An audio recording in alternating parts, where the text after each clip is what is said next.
Vamos a hablar sobre la transfusión de sangre y sus componentes. Las integrantes son Valentina Orjuela, Juliana Yaina, Luisa León, Luz González y Valeria Toledo.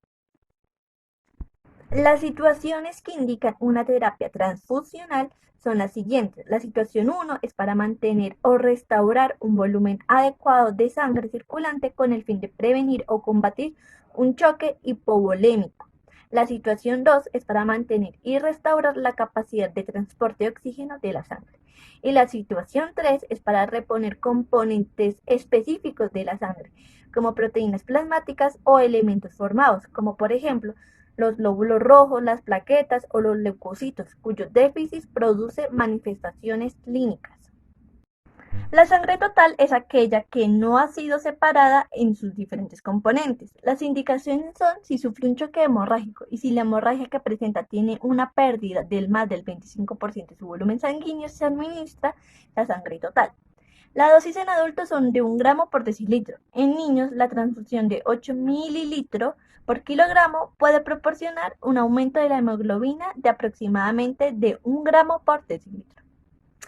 Se administra a través de un filtro y la administración no puede durar más de 4 horas. No se debe aplicar en pacientes con anemia crónica.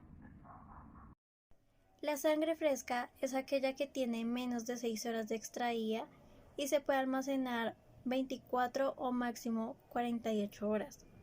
Esta sangre mantiene sus componentes por tiempo límite y su función es llevar oxígeno a todos los órganos del cuerpo.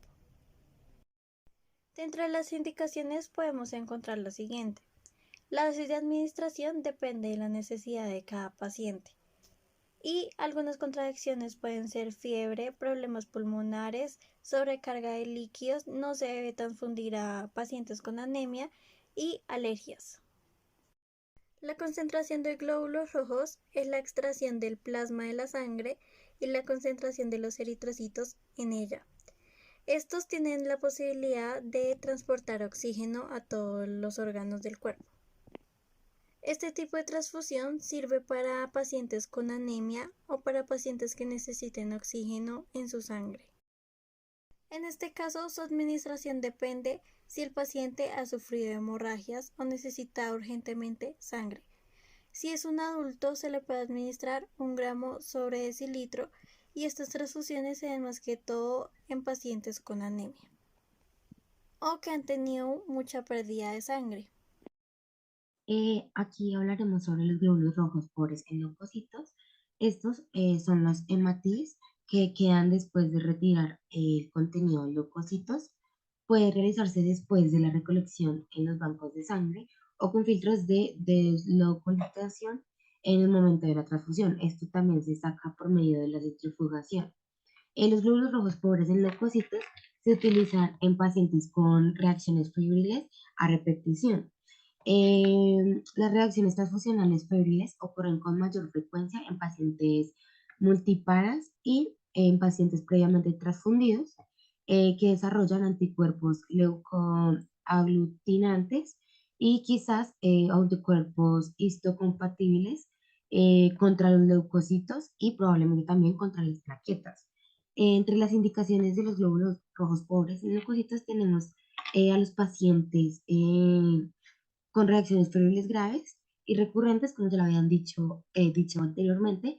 Ellos pueden recibir los componentes con reducción del número de leucocitos y en estos casos se debe elegir la filtración antes del almacenamiento. Continuamos con las contraindicaciones y precauciones.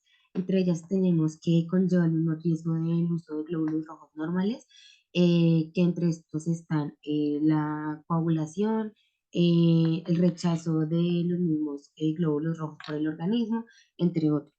No implica riesgos para el paciente importantes, no existen datos concluyentes de que la reducción del número de leucocitos disminuya las infecciones postoperatorias respecto al cáncer o en pacientes inmunosuprimidos.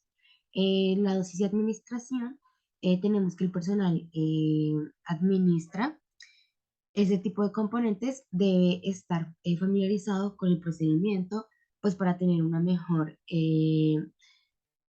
reducción óptima de este y un mejor manejo. proporcionar un flujo aceptable y evitar pérdidas excesivas de glóbulos rojos.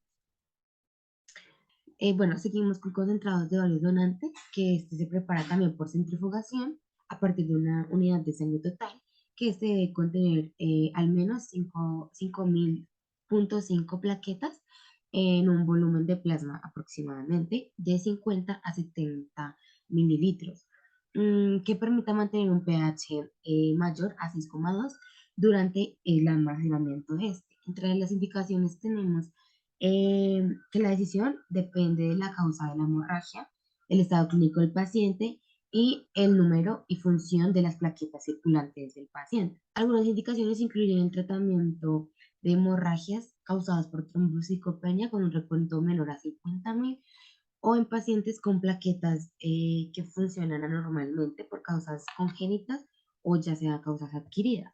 Entre las contraindicaciones y precauciones tenemos que en los pacientes con presencias que cursan con rápida destrucción de las plaquetas, como la púrpura trombocitopénica idiopática, que es una complicación en la coagulación intravascular diseminada.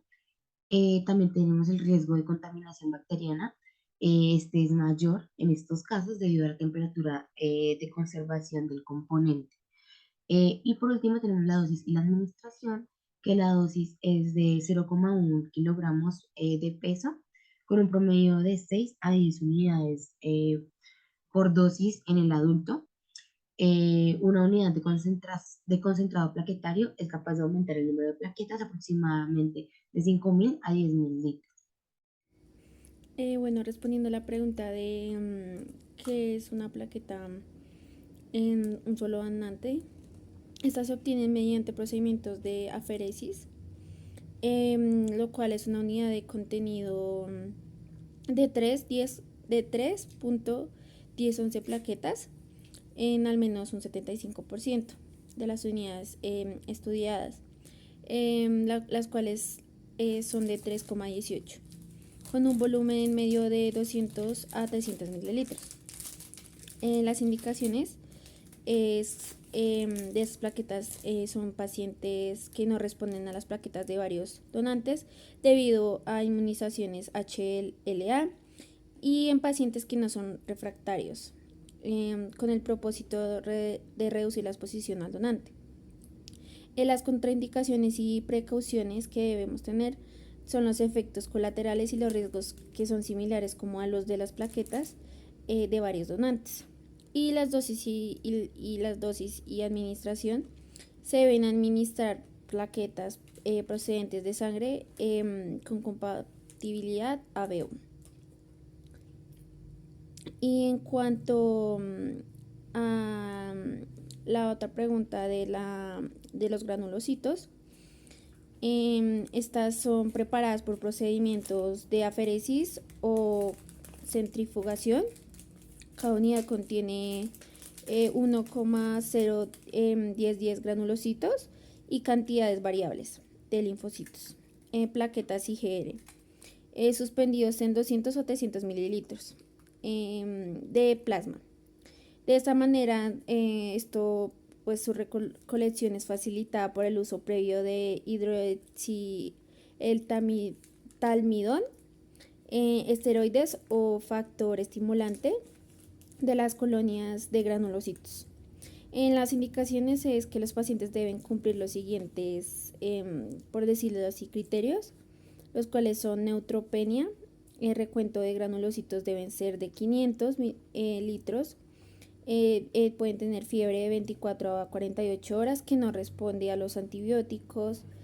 También es otro factor. Apropiados. También sepsis bacteriana que no responde a los antibióticos apropiados u otros tratamientos. Médula ósea también puede tener con hipoplasia mieloide y posibilidades razonables de recuperación de la médula ósea. En contraindicaciones y precauciones es que los riesgos incluyen la transmisión de enfermedades virales, especialmente CMV, y la inmunización por antígenos. También podemos ver antígenos HLA, y antígenos eritrocitarios.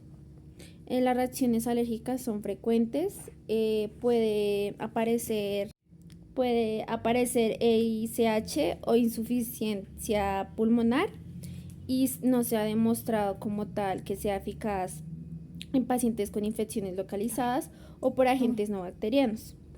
Y en dosis y administración, por último, su administración requiere como tal el uso de un filtro estándar. También no se han establecido las dosis y la duración del tratamiento. Sin embargo, también son necesarios al menos 4 días de transfusiones diarias para demostrar un beneficio como tal clínico. Bueno, el plasma fresco congelado se obtiene a partir de una unidad de sangre total después de la separación de los glóbulos rojos. Una vez separado, debe congelarse a temperatura a menos 30 grados centígrados para garantizar la presencia de los factores lábiles de la coagulación. En la composición predomina agua, el 7% de proteínas y el 2% de carbohidratos y lípidos. Contiene todos los factores de coagulación y proteínas plasmáticas, entre esos está el factor 5 y el factor 8. Las indicaciones: es una fuente de factores de coagulación deficitarios. 1 mililitro de plasma fresco congelado contiene aproximadamente una unidad de actividad de factor de coagulación. El tratamiento de un paciente con púrpura trombocitopénica y síndrome hemolítico urémico o déficit de congénito de factores de los cuales no se dispone de factor liofilizado. Las contraindicaciones y precauciones: no se debe usar como expansor plasmático, no es un soporte nutricional, no se usa como profilaxis de cirugía cardiovascular o en transfusiones masivas. El riesgo de infección es mayor que con los concentrados liofilizados. La dosis de administración depende de la situación del paciente, la situación médica del paciente. Para responder a factores de coagulación puede usarse una dosis de 10 a 20 ml sobre kilogramo. Es capaz de aumentar la concentración de factores en un 20% inmediatamente después de la infusión. No se presentan pruebas de compatibilidad, pero debe proceder de sangre con compatibilidad ABO. El crioprecipitado. El crioprecipitado es un concentrado de proteínas plasmáticas de un peso molecular que se precipitan en frío y se obtiene a partir de una congelación de 4 a 6 grados centígrados en una unidad de plasma fresco congelado. Indicaciones: tratamiento: se utiliza en tratamiento de hemorragias asociadas con la uremia, específicamente en pacientes que no responden a la desmopresina, que es un medicamento. La otra indicación es hemofilia A o enfermedad de von Hildebrand, cuando no se dispone de concentraciones liofilizados, déficit congénito o adquirido en el fibrógeno del factor 8. Las contraindicaciones y precauciones: no se debe usar como tratamiento en pacientes de déficit de factor de diferentes presentaciones del crioprecipitado. Debe usarse en pacientes que tengan compatibilidad ABO. El riesgo de transmisión de enfermedades infecciosas es el mismo con el plasma fresco congelado. La dosis de administración en un adulto es la unidad para aumentar el fibrógeno en 5 miligramos sobre decilitro, y a nivel hemostásico de fibrógeno es menos 100 miligramos sobre decilitro. En la enfermedad de von Hildebrand se puede usar en dosis de una unidad sobre 10 kilogramos de peso, y una vez descongelado, si no se usa inmediatamente, puede almacenarse durante 6 horas.